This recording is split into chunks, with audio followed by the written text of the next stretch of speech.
and welcome to Business 300. My name is Philip Kulenshoff, and this is 300 Seconds About Business. We're all a busy people, so I have 5 minutes or less to get my point across.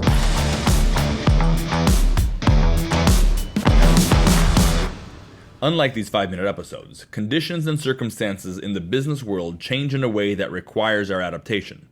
Whether it's in the market, our product mix, or employee replacements, things change in such a way that demand our change in order to continue operating a profitable business.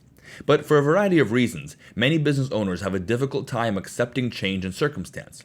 Maybe it's because they've spent so much time and effort bringing their business to where it is, and trying to adjust and change feels like starting over. Or maybe it's because they feel like they're a one-trick pony and don't know how to pivot and adjust.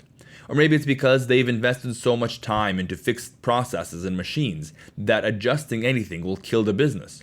Whatever the reason, when hit with a change in the condition or circumstances, the business owner will often determine that the current reality is a passing season or phase that he just needs to wait out. He's sure that things will settle back to normal next month, maybe the following one, maybe next quarter. Just plan on this year being a lousy one. Not accepting their current condition and making excuses in order to avoid the issue has hurt more businesses than it's helped. Yes, there's a right way to be steady and not jump on every change of wind, but that sort of steadiness is not a refusal to confront the reality. It's an intentional response.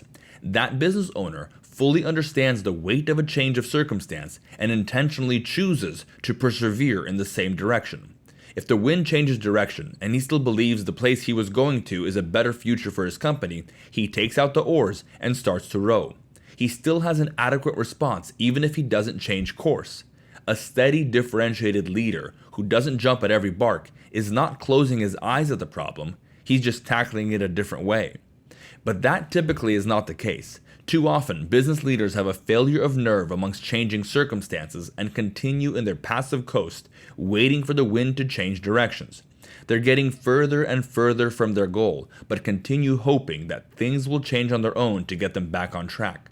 By the time they accept the reality, it's either too late or that much more difficult to address and adjust the situation. The answer is to not let go of active navigation in your business. If the wind is filling your sails in the direction you need, use it. Have a seat and catch the ride. But don't expect the wind to always be blowing in a helpful way. You must be aware of the conditions and respond sooner than later. Abdicating your responsibility to act in light of changing conditions puts all of your past effort in jeopardy. Do that by paying attention to early warning signs. Don't let the problems get out of hand. Weeds are much easier pulled when little. Course corrections to get back on track are less costly earlier on. If you have a disgruntled employee acting up, address it as soon as you notice. Don't let resentment build over weeks and months leading to a blow-up. Call them aside right away and address the issue while it's still small. You don't need to let it grow. Keep the rope tight. If you see a change in product demand, be aware and make the pivots you need. Don't assume things will correct all on their own. Do you need to put more effort in active sales of your bread and butter product line? Is your sales team not equipped properly or don't have the right people? Do you need to train your team and adjust your operation for a tangential product line? Have your vendor and material prices spiked up and are hurting your margin? Increase your prices accordingly right away rather than trying to wait it out. Unless, of course, your business plan needs prices to be where they are. Then take out those oars in some other fashion and start rowing harder.